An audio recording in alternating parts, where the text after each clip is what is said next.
Copeaux sauvages. Bonjour Sarah. Comment allez-vous? Ça va, merci. Donc j'ai la chance de vous avoir au micro aujourd'hui. Vous êtes artisane de bois, autodidacte, hein, il me semble. Et avant d'entrer un peu plus dans l'histoire de votre art et ce que vous proposez ici, est-ce que vous pouvez nous confier ce que vous vouliez faire quand vous étiez enfant? Oui, voilà, c'est bonjour, enchantée. Voilà. C'est vrai que j'ai toujours voulu travailler avec le bois. En fait, je voulais être paysagiste, donc voilà, c'est un autre type de paysage que je fais ici. Mais voilà, j'ai toujours été orientée vers la nature et le bois.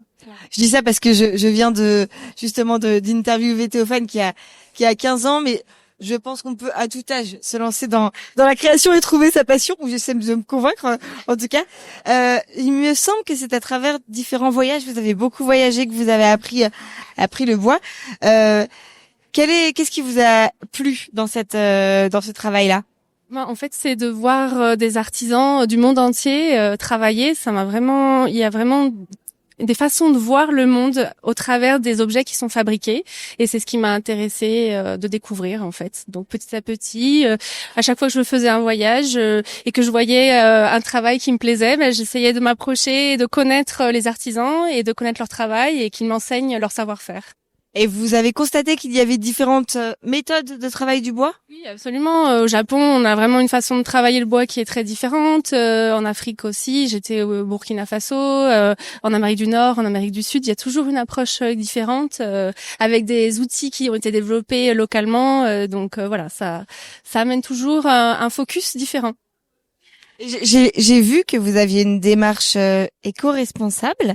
Est-ce que vous pouvez expliquer peut-être à nos auditeuristes pourquoi et du coup comment, j'imagine que ça joue sur les matériaux, comment vous sélectionnez vos matériaux? Alors essentiellement, je récupère auprès d'ébénisteries qui ferment, donc il y a des stocks d'ébénisteries. On a souvent du coup du bois de caractère qui va vraiment avoir pour moi de la personnalité, ou qui va transmettre une histoire.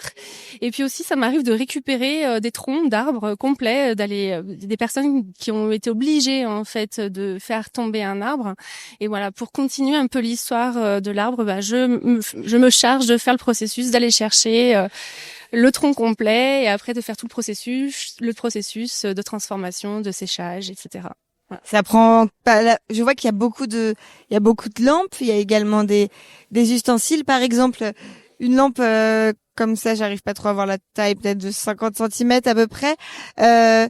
Combien de temps ça prend de construire un objet comme ça? Je serais pas capable de dire exactement combien de temps, parce qu'en plus, comme je suis en train de design, je design tout l'objet, je l'imagine, je le projette, je le teste, je le fabrique, je le modifie en permanence jusqu'à arriver à l'objet qui me plaît. Pour le moment, je suis pas en mesure de dire exactement combien de temps, parce que c'est un processus qui est très profond et long.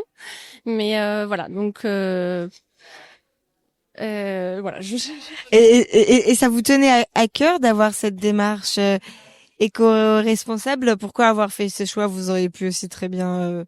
Parce que pour le moment, j'en ai pas vu la nécessité de le faire autrement. En fait, je trouve du bois qui m'intéresse et qui me plaît et qui me permet de transmettre une histoire. Donc pour le moment, c'est pas nécessaire pour moi de faire autrement. Et est-ce qu'on peut parler de fil rouge ou de thème dans votre travail? Et vous avez une inspiration commune, ou c'est beaucoup mes sentiments, l'époque de l'année. Par exemple, j'ai une planche à découper qui est plutôt fleur, donc voilà, c'était plutôt lié à une période printanière. Donc voilà. Ça va vraiment dépendre de la saison, du bois que j'ai à disposition, voilà, des images que j'ai en tête. Des fois, j'essaie de retransmettre un petit peu les voyages que j'ai pu faire, donc voilà. Oui, c'est ce que je me demandais, si du coup ça liait un peu les émotions, les paysages, les gens et les voyages. C'est beau. D'ailleurs, j'ai une autre petite question. Quelle est la création dans laquelle vous êtes la plus fière? Effectivement, justement, c'est la planche fleur, parce que c'est vraiment d'une complexité assez forte et le résultat pour moi est assez satisfaisant. Donc voilà. Et puis aussi, je suis très contente de mes lampes parce que je trouve qu'elles transmettent une certaine chaleur parce que je veux vraiment qu'elles aident à ambiancer la maison, c'est-à-dire que ça se sente confortable, cocon. Et je pense que pour moi c'est une réussite ça aussi ces lampes. Alors si le pari effectivement c'était d'apporter de la chaleur, c'est réussi, tout à fait. J'ai vraiment envie de la prendre là. Je viens juste d'emménager dans un nouvel appartement. J'ai vraiment envie de la poser là en table de chevet. Vous savez, il y a souvent ces lumières qui sont très blanches. Ouais. Voilà. Ouais. Là, c'est vraiment l'idée de transmettre quelque chose d'élégant, de chaleureux, dans des lignes pures. Voilà, vraiment pas tomber dans quelque chose de rustique parce que avec le bois, on peut très vite tomber quelque chose. Ça peut être compliqué en fait de transmettre un sentiment à travers le bois. Et voilà. Donc c'est ma ligne directrice, c'est de rester dans de l'élégance aussi. Voilà. Alors je suis un peu curieuse peut-être, mais en termes de technicité, l'abat-jour, ça a l'air d'être du costaud. Comment on travaille là ce bois? C'est vous découpez une fine lamelle que vous jouez avec? Donc c'est des fines lamelles de bois, donc on est sur du 0,8 mm d'épaisseur, donc moins d'un millimètre. Donc c'est très délicat à travailler. Donc j'ai créé un vernis spécialement pour préparer en fait cette feuille de bois, pour aussi lui redonner plus de structure. Et ensuite je viens cintrer parce que je prépare aussi toute la structure pour faire l'abat-jour qui est en bois. Et donc je cintre le bois. Donc ça c'est tout un processus où j'ai fabriqué une espèce de machine à vapeur où on va vraiment donner la flexibilité au bois et cintrer le bois. Voilà. C'est vraiment impressionnant. N'hésitez pas du coup à passer un tour. Et est-ce que vous créez, peut-être un peu une question difficile, mais vous créez pour vous, pour les autres ou pour les deux? Ah, ça c'est difficile. Ben, je pense que c'est vraiment une façon de m'exprimer à travers les objets.